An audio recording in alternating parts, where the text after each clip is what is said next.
विद्यार्थी मित्र, आतापर्यंत आपण सायमल्टेनियस इक्वेशन सोडवण्याच्या वेगवेगळ्या पद्धती पाहिल्या. त्यामध्ये इलिमिनेशन बाय इक्वेटिंग कोएफिशियंट्स ही पहिली मेथड आहे. दुसरी मेथड आहे बाय सबस्टिट्यूशन मेथड. या दोन्ही मेथड आपल्याला 9वीच्या अभ्यासक्रमात पण होत्या. तिसरी मेथड आपण यावर्षी घेतली, त्यात ग्राफिकल मेथड, ग्राफच्या सहाय्याने सायमल्टेनियस इक्वेशन्स कसे सॉल्व्ह करायचे ते आपण पाहिले.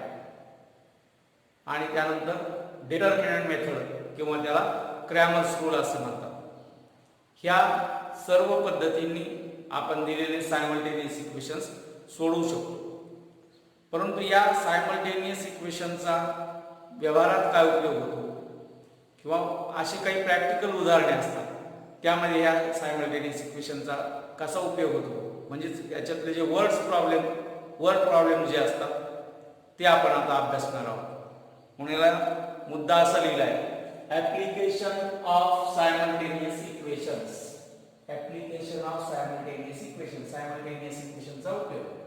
Simultaneous equations are useful to solve practical problems. काही प्रॅक्टिकल प्रॉब्लेम्स आता वेगवेगळे प्रॉब्लेम दिलेले असतील, वर्ड प्रॉब्लेम वयावर आधारित असतील, काही प्रॉब्लेम्स हे भूमितीतल्या आकृत्यावर आधारित असतात, काही अंतर, वेळ यावर आधारित असतात. तर वेगवेगळ्या प्रकारचे प्रॉब्लेम्स आपल्याला सायमल्टेनियस इक्वेशन्सने सोडवता येतात. दिलेलं जे उदाहरण असेल, दिलेला जो वर्ड प्रॉब्लेम असेल, त्यावरून आपण आधी तो कन्वर्ट करून घ्यायचा. त्यावरून आपल्याला इक्वेशन लिहिता आले पाहिजे. याकरता जो वर्ड प्रॉब्लेम आहे त्याचा आधी आपल्याला अर्थ समजणं फार महत्त्वाचं. प्रत्येक लाईन महत्त्वाची असते. आता प्रॅक्टिस सेट 1.5 पहिले जे उदाहरण आहे, 2 नंबर्स डिफर बाय 3, याचा अर्थ दोन्ही नंबर मधला फरक 3 चा. The sum of twice the smaller and thrice the greater number. The sum म्हणजे बेरीज. कोणाची बेरीज? ट्वाइस द स्मॉलर म्हणजे लहान संख्येची ट्वाइस म्हणजे दुप्पट, अँड थ्राइस द ग्रेटर म्हणजे मोठ्या संख्येची तिप्पट. लहान संख्येची दुप्पट आणि मोठ्या संख्येची तिप्पट ही किती असली पाहिजे? Number is 90. त्या दोघांची सम, लहान संख्येची दुप्पट मोठ्या संख्येची तिप्पट यांची सम आहे 90. फाइंड द नंबर्स म्हणजे ते नंबर्स आपल्याला फाइंड करायचे. मग जे आपल्याला फाइंड करायचं असतं ते नंबर्स फाइंड करायचे, त्याला आपण व्हेरिएबल्स म्हणायचे. मग ते दोन नंबर आपण x आणि y आहेत असं म्हणू. Therefore let that numbers are or required numbers are, that numbers are, समजा आपण स्मॉलर नंबर मानू, स्मॉलर नंबर म्हणजे लहान जो त्यातली जी लहान संख्या आहे ती लहान संख्या आपण समजा x मानू. And greater number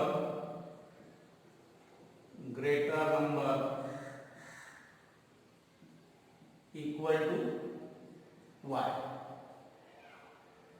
असे मानतात. x आणि y हे व्हेरिएबल्स मानतात. आता पहिली जी ओळ आहे 2 नंबर्स डिफर बाय 3, यावरून आपल्याला इक्वेशन तयार करता येईल. याचा फरक 3 चा आहे. मग मोठ्या संख्येतून जर आपण लहान संख्या वजा केली तर तो फरक 3 चा असेल. म्हणजे x आणि y याच्यात ग्रेटर नंबर कोणता आहे? ग्रेटर नंबर y आणि स्मॉलर नंबर x. म्हणजे मोठ्यातून लहान संख्या जर वजा केली म्हणजे हे काय होईल? y - x. मोठ्यातून लहान संख्या वजा केली y - x equal to 3.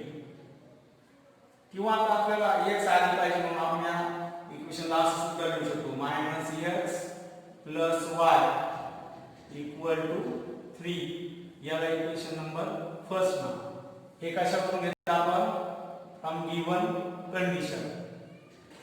Given condition in example. ही पहिली कंडिशन आहे. दुसरी कंडिशन काय? The sum of twice the smaller number. Smaller number की ट्वाइस म्हणजे x ची twice means 2x and thrice the smaller number. Smaller number, the sum of twice the smaller number and thrice the greater number. Greater number आहे y, याची thrice म्हणजे तिप्पट म्हणजे 3y होईल. ही किती आहे? 19 आहे. हे दिलं आपल्याला सम म्हणजे बेरीज म्हणजे 2x plus 3y equal to 19. हे आपण कशावर घेतलं? from second condition in example. मग या इक्वेशनला आपण इक्वेशन सेकंड म्हणू. आता इक्वेशन फर्स्ट आणि इक्वेशन सेकंड आपल्याला सोडवायचे तर कोणत्याही पद्धतीने सोडवू शकतो आपण जर इक्वेटिंग कोएफिशिएंट सोडवायचं म्हटलं तर या इक्वेशन 1 ला जर आपण इथे 2 ने मल्टिप्लाय केलं इथं -2x येईल. मग -2x आणि +2x म्हणजे x चे एलिमिनेशन करता येईल. म्हणून multiply equation 1 by 2. Multiply equation first by 2. दोन्ही मल्टिप्लाय करा. दोन्ही मल्टिप्लाय केल्यानंतर काय होईल? -2x -2 into x -2x plus 2 into y 2y equal to the basic 6 होईल 6. या इक्वेशन नंबर 3. आता इक्वेशन 2 आणि इक्वेशन 3 या दोघांची जर ऍडिशन केली तर 2x 2x x चे एलिमिनेशन होईल. म्हणून adding equation 2 and 3 adding equation second and third, then we get equation second by 2x plus 3y equal to 19 and third minus 2x plus 2y minus 2x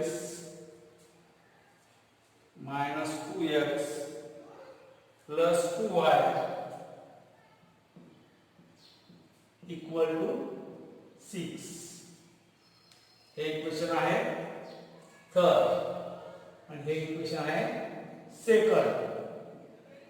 याची आपल्याला addition करायची plus -2x plus 2x cancel झाले 3y plus 2y 5y equal to 19 plus 6 25 झाले. Therefore y equal to 25 upon 5.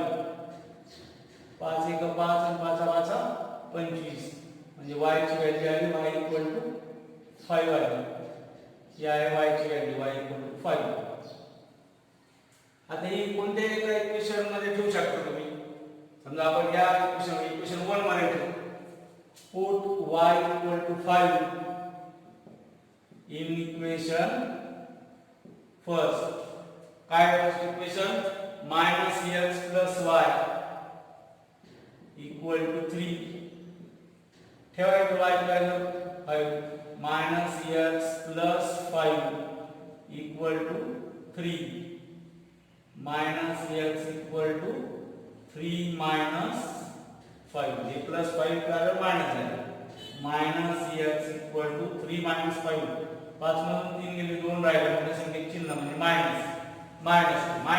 equal to -1 ने जर आपण multiply केलं तर मायनस इंटू मायनस प्लस होईल. इकडे पण मायनस इंटू मायनस प्लस होईल.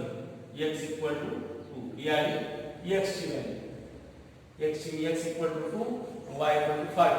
Therefore smaller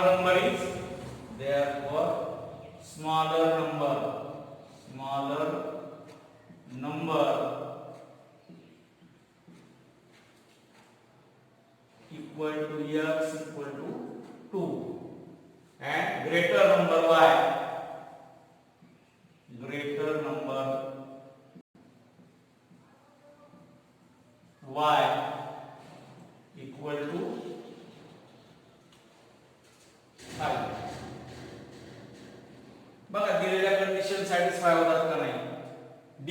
3 या मोठ्या नंबर मधून 5 मधून गेले तर फरक 3 राहतो आणि स्मॉलर नंबरची दुप्पट केली 2 दुणे 4 आणि ग्रेटर नंबरची दुप्पट केली 5 3 15 15 अधिक 4 म्हणजे 19 15 अधिक 4 19 झाले म्हणजे या दोन्ही कंडिशन सॅटिस्फाय झाल्या या प्रकारे आपण कुठलंही उदाहरण जे आहे ते या पद्धतीने सोडवू शकतो तर असं हे पहिलं उदाहरण आहे याच प्रकारे पुढचे जे उदाहरण आहेत ते पण आपण सोडवणार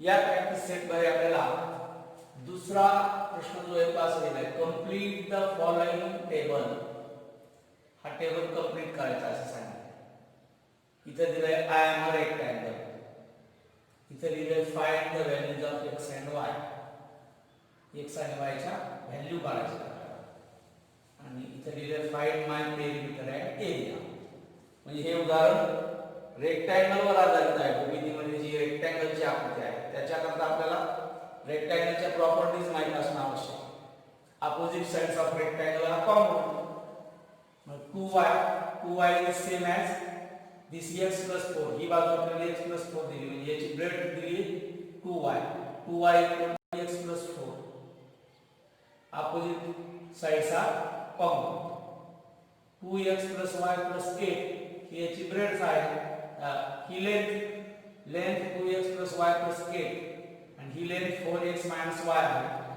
this equal to this या दोन्ही सारखे असतील म्हणून याच्यावरून एक इक्वेशन तयार होईल या अपोजिट साइड वरून एक इक्वेशन तयार होईल लेंथ वरून आणि ब्रेथ वरून दुसरं इक्वेशन तयार होईल हे दोन्ही इक्वेशन आपल्याला सायमल्टेनियस इक्वेशन सोडवावे लागतील आणि ते सोडवल्यानंतर आपल्याला x आणि y च्या व्हॅल्यू मिळतील x आणि y च्या व्हॅल्यू मिळाल्यानंतर आपल्याला या रेक्टँगलची लेंथ आणि ब्रेथ मिळेल लेंथ आणि ब्रेथ मिळाल्यानंतर आपल्याला त्याचा पेरिमीटर आणि एरिया हे सूत्रानुसार काढता area of rectangle is length into breadth and perimeter of rectangle is 2 in bracket length plus breadth असे सूत्र आहे त्या सूत्रानुसार आपल्याला हे सोडवता येईल तर एक एक आपण आधी सोडवू याचं सोल्युशन घेताना आपण काय करू आधी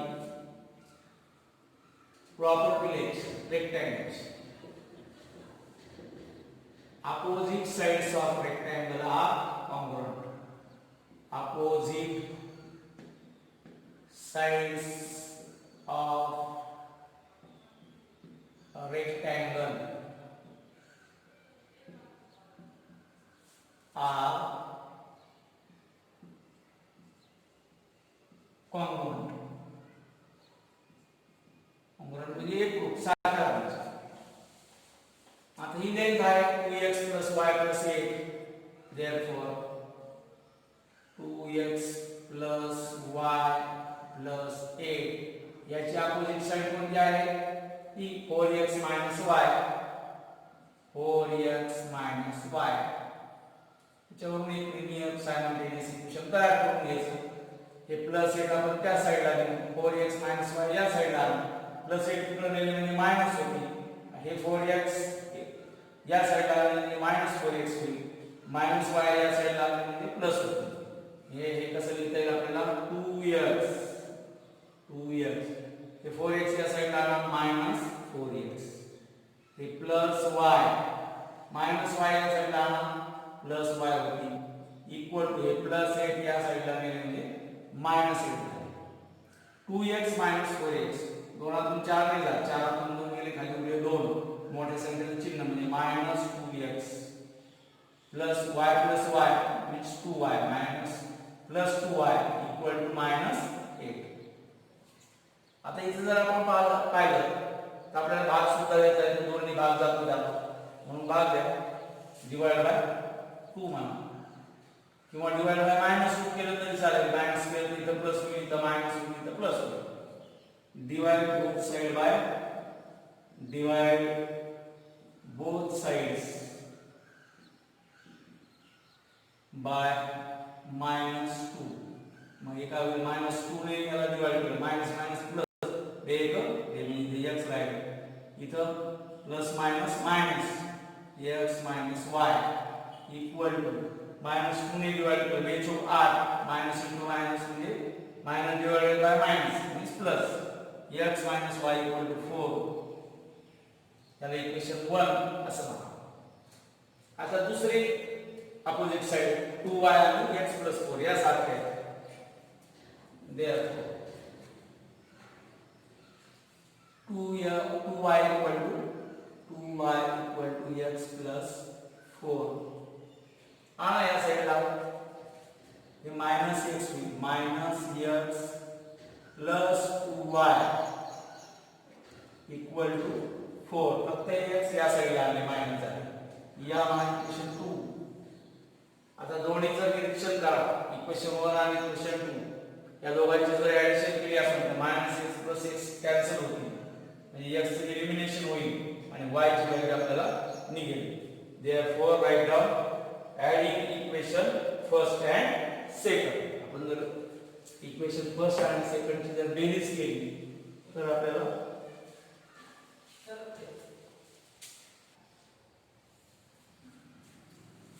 adding equation first and second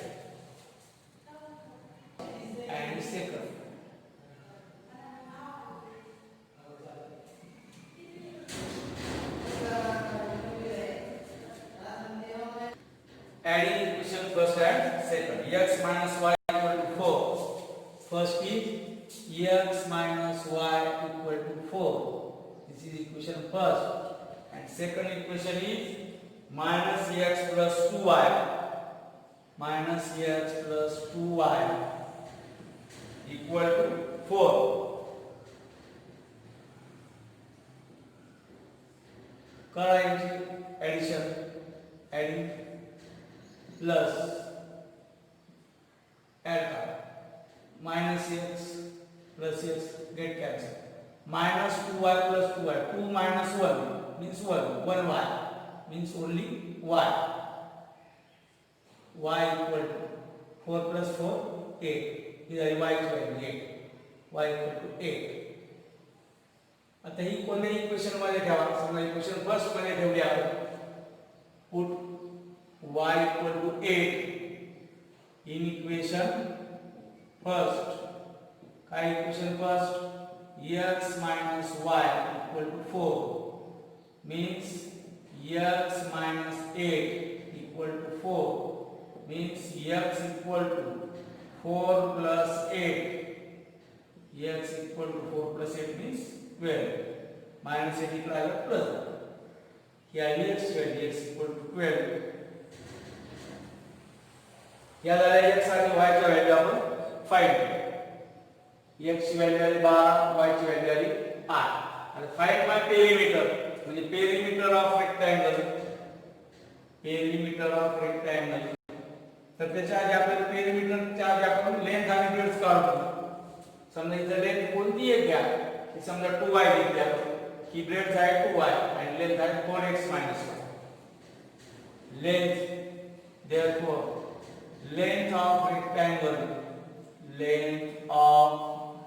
rectangle जी सोपी वाटेल ती घ्यायची ही आहे किंवा ही आहे कोणती घ्या 4x y घेतली आपण length of rectangle equal to 4x y means 4 into x ची व्हॅल्यू ठेवा 12 minus y ची व्हॅल्यू 8 किती होईल 12 48 वजा 8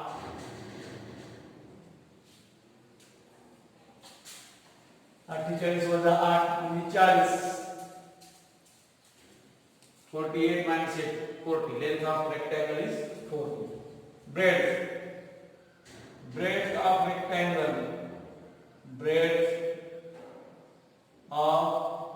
rectangle equal to breadth ही आहे 2y equal to 2 into y ची व्हॅल्यू आहे 8 2 into 8 equal to 8 ने 16 होईल.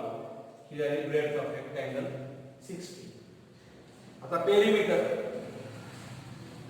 of rectangle therefore perimeter of rectangle perimeter म्हणजे परिमिती, परिमिती म्हणजे सर्व बाजूंची बेरीज असते. Perimeter of rectangle means 2 times length plus bread. सगळ्या बाजूची बेरीज आहे. लेंथ दोनदा असते, लेंथ आणि ब्रेड दोनदा, म्हणजे 2 in bracket length plus breadth equal to 2 in bracket length किती आहे, आता लेंथ काढली आपण. लेंथ आहे 40 आणि ब्रेड आहे 16. 40 प्लस 16, 2 into 40 plus 16, 56. बेस एकूण 12. चला 1 हे 5 10, 10 आणि 11, 112. Perimeter of rectangle is 112. या प्रकारे काढता येते. मग समजा त्याला उत्तराला आपण युनिट म्हणून, आणि इथं काय आपल्याला सेंटीमीटर मीटर असं काही दिलेलं आहे. आणि perimeter of rectangle 112 unit. Area of rectangle, त्यासाठी आपल्याला एरिया ऑफ रेक्टँगलचं सूत्र माहिती पाहिजे. Area of rectangle is length into breadth, असं सूत्र आहे. Area of rectangle, area of rectangle, rectangle equal to length into breadth. किती आहे लेंथ? लेंथ काढली आपण आता 40, ही 40 युनिट आहे. नंतर ब्रेड आहे 60, लांबी 40, रुंदी 16, 16 0 0 16 640 स्क्वेअर युनिट. सेंटीमीटर असेल तर स्क्वेअर सेंटीमीटर लिहायचं, मीटर असेल तर स्क्वेअर मीटर लिहायचं. या प्रकारे आपण उदाहरण सोडवू. आता त्याच्यापुढे तिसरं उदाहरण दिलं आपल्याला. तिसरं उदाहरण घेऊ आपण. तिसरं उदाहरण आपल्याला दिलं आता. The sum of father's age of his son is 70. The sum of father's age of his son. The sum of father's age and twice the age of his son, and the sum of father's age and twice the age of his son असं इथं, and twice the age and twice the age of his son is 70. If we double the age of father and add it to the age of his son, the sum is 95. Find their percentages. पहिले आठ काय पहा. The sum of father's age and twice the age of his son. म्हणजे father वडिलांचं वय आणि मुलाच्या वयाची दुप्पट यांची बेरीज, संबंधी बेरीज. ट्वाइस म्हणजे दुप्पट. कोणाची दुप्पट? मुलाच्या वयाची दुप्पट आणि वडिलांचं वय, या दोघांची बेरीज आहे 70. ही आपली पहिली कंडिशन आहे. म्हणजे आधी आपल्याला दोघांचे प्रेझेंट एजेस काढायचे, म्हणून आधी प्रेझेंट एजेस मानून घ्यावे लागतील. Suppose present age of father's present age, suppose father's present age equal to x years and his son's present age equal to YEX हे आपण घेतलं. Present age of father EX आहे, हिज सन. आता by first condition in example काय condition? The sum of father's age किती आहे? Yes. आणि twice मुलाच्या वयाचे दुप्पट म्हणजे 2y. या दोघांची बेरीज म्हणजे बेरीज किती दिली आपल्याला? 70. या equation first. By second condition दुसरी कंडिशन काय आहे? बाय सेकंड कंडिशन दुसरी कंडिशन आपल्याला काय दिली का? दुसरी कंडिशन दिली आहे if we double the age of father and add it to the age of his son. वडिलांच्या वयाची आपण दुप्पट केली, डबल केलं म्हणजे दुप्पट केली. वडिलांचं वय किती आहे? x years. याची दुप्पट केली तर काय होईल? 2 इयर्स. आणि ही कशात मिळवायची आहे? and add it to the age of his son. सनचं वय आहे, प्रेझेंट एज आहे y. ही कशात मिळवायची? मुलाच्या वयामध्ये, सनच्या वयामध्ये 2x प्लस y. जर आपण ऍड केली तर ती सम म्हणजे बेरीज किती येते? 95 येते. 95. या प्रकारे आपल्याला इक्वेशन तयार करता येतं. आधी इक्वेशन तयार करणं महत्त्वाचं आहे. एकदा इक्वेशन आपण तयार केले की मग ते सोडवल्यानंतर आपल्याला त्याचं सोल्युशन मिळतं. आता हे इक्वेशन तुम्ही कसं सोडवणार? समजा याला आपण 2 ने मल्टिप्लाय केलं फर्स्ट इक्वेशनला तर 2x सारखी होती. मग त्या दोन इक्वेशनची वजाबाकी करा, 2x चे एलिमिनेशन होईल. किंवा एखादा असं पण म्हणेल की याला जर 2 ने सेकंडला जर 2 ने मल्टिप्लाय केलं तर इथं 2y येऊ शकतं. मग या कोणत्याही फर्स्टला 2 ने मल्टिप्लाय करा किंवा सेकंडला 2 ने मल्टिप्लाय करा, कोणत्याही पद्धतीने तुम्ही हे इक्वेशन सोडवू शकता. तर इक्वेशन तुम्हाला तयार करून दिलेले हे तुम्ही घरी सोडवायचे, त्याचे उत्तर काढायचा प्रयत्न करायचा आणि बरोबर उत्तर येतात कसे पहा. पुस्तकाच्या पाठीमागे उत्तर आपल्याला दिलेले आहे. आता आपल्याला पहिलं उदाहरण तुम्हाला दोन इक्वेशन तयार करून दिलेले ते तुम्ही सोडवायचे. x y ची व्हॅल्यू काढायची. x म्हणजे प्रेझेंट एज ऑफ फादर आणि y म्हणजे प्रेझेंट एज ऑफ सन. तर हे तुम्ही घरी पूर्ण सोडवा. त्यानंतर अजून एक उदाहरण, चौथं उदाहरण घेतो मी. ते थोडंसं वेगळ्या प्रकारचे. ते आहे फ्रॅक्शन वर आहे. The denominator of a fraction is 4 more than twice its numerator. Denominator becomes 12 times the numerator if both the numerator and denominator are reduced by 6. Find the fraction. तो फ्रॅक्शन आपल्याला फाइंड करायचा. तर fraction म्हणजे काय असतो? समजा आपण असा घेतला 3/4, याला फ्रॅक्शन म्हणतो आपण. इथं न्यूमरेटर आहे 3, त्याला न्यूमरेटर म्हणतो. डिनॉमिनेटर आहे 4. न्यूमरेटर डिनॉमिनेटर म्हणजे न्यूमरेटर आणि डिनॉमिनेटर आपण x y मानू. समजा आपण न्यूमरेटर मानला x तर डिनॉमिनेटर आणि डिनॉमिनेटर y मानला तर तो फ्रॅक्शन काय होईल? x आपण y असा होईल. असा फ्रॅक्शन आपल्याला लिहिता येईल.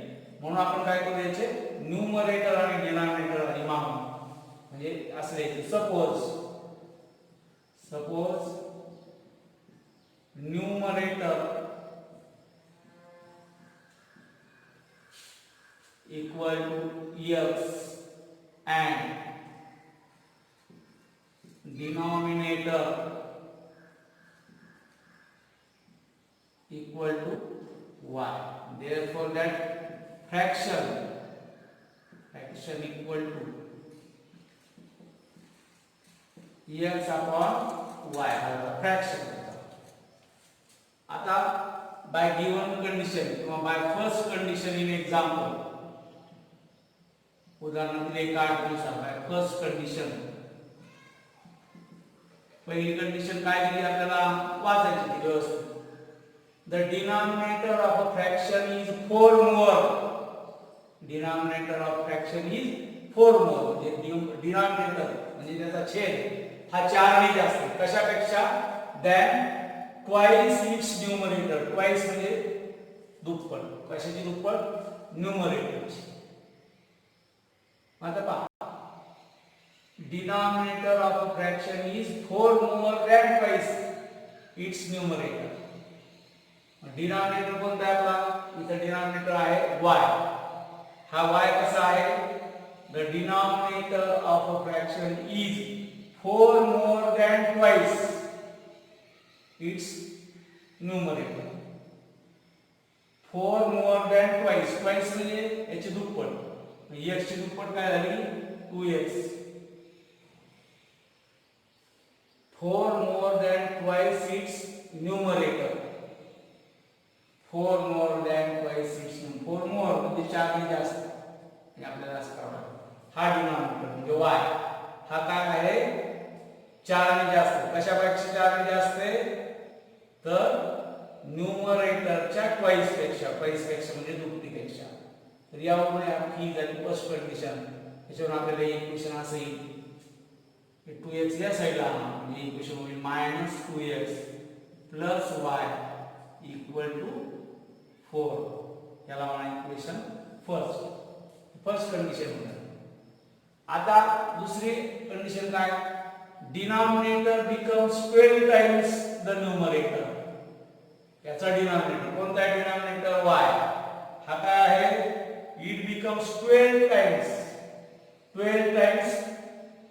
न्यूमरेटर आहे x याचा 12 टाइम्स म्हणजे 12 पट म्हणजे 12x कधी होईल the denominator becomes 12 times the numerator if both the numerator and denominator are reduced by 6 म्हणजे न्यूमरेटर आणि डिनॉमिनेटर हे काय केले पाहिजे 6 ने कमी केले पाहिजे म्हणजे हा पण 6 ने कमी करावा लागेल म्हणजे y - 6 येईल हा काय करावा लागेल x - 6 करावा लागेल हे 6 ने कमी केले y - 6 झाले हे x - 6 झाले म्हणजे आपण इक्वेशन व्यवस्थित लिहू त्याला आपण डिनॉमिनेटर किती का प्रत्येक का किती कमी करायचा 6 ने कमी करायचा denominator become 12 times if the numerator if both the numerator and denominator are reduced by 6 मग denominator कोणता y हा कितीने रिड्यूस करायचा आहे कितीने कमी करायचा आहे 6 ने कमी करायचा रिड्यूस म्हणजे कमी करायचा कमी करणे म्हणजे मायनस चिन्ह घ्यावं लागेल y - 6 आणि न्यूमरेटर हा पण 6 ने कमी करायचा x - 6 x - 6 हा याच्या 12 टाइम्स आहे 12 टाइम्स म्हणजे काय करावं लागेल आपल्याला याला 12 ने मल्टिप्लाय करावं लागेल म्हणजे इक्वेशन काय होईल y - 6 बदललेला जो डिनॉमिनेटर आहे तो आहे y - 6 न्यूमरेटर आहे तो आहे x - 6 आणि ही याची 12 पट आहे 12 टाइम्स तर हे फक्त समजून घेणं महत्त्वाचं आहे की आठवून आपल्याला इक्वेशन लिहिता येणं महत्त्वाचं आता हे सोडवा y - 6 = 12 येतो 12x - 12 सकून 12 ने मल्टिप्लाय हे 12x या साइडला घ्या -6 आपण त्या साइडला घेऊ 12x इकडे घेतले तर ते होईल -12x हे +y इक्वल टू हे -72 या साइडला तसेच -72 ठेवले हे -6 या साइडला नेले म्हणजे प्लस झाले हे काय होईल -12x + y इक्वल टू 72 मधून 6 वजा करा कारण यांचे चिन्ह वेगवेगळे आहेत वजाबाकी करावं लागेल 72 मधून 6 गेले किती राहिले पहा 72 मधून 6 गेले 66 राहतील मोठी संख्या 72 आहे म्हणजे मायनस चिन्ह -66 -12x + y = -66 आणि हे इक्वेशन आहे आता हे दोन्ही इक्वेशन आपल्याला कसे सोडवता येतील हे पहा समजा या इक्वेशन मी म्हणलं सेकंड याचं जर आपण निरीक्षण केलं तर इथं +y आहे इथं सुद्धा +y आहे म्हणजे इक्वेशन सेकंड मधून इक्वेशन फर्स्ट हे सबट्रॅक्ट करा म्हणजे इथं +y चं -y होईल हे +y ते -y कॅन्सल होतील आणि तुम्हाला x ची व्हॅल्यू मिळेल आणि ती x ची व्हॅल्यू कोणत्याही एका इक्वेशन मध्ये ठेवा y ची व्हॅल्यू मिळेल x आणि y ची व्हॅल्यू मिळाली म्हणजे आपल्याला तो फ्रॅक्शन येईल x अपॉन y म्हणजे फाइंड द फ्रॅक्शन हे उत्तर असेल जो फ्रॅक्शन येईल ते उत्तर आपल्याला मिळेल तर हे इक्वेशन फर्स्ट आणि इक्वेशन सेकंड हे सोडवायचे x आणि y ची व्हॅल्यू काढायच्या आणि याचं सोल्युशन पुढे काढायचं हे तिसरं उदाहरण आणि हे चौथं उदाहरण हे दोन्ही उदाहरण तुम्ही घरी याला कंप्लीट करायचे आणि मग नंतरच्या तासाला आपण पुढचं 5व 6व उदाहरण घेऊ ठीक धन्यवाद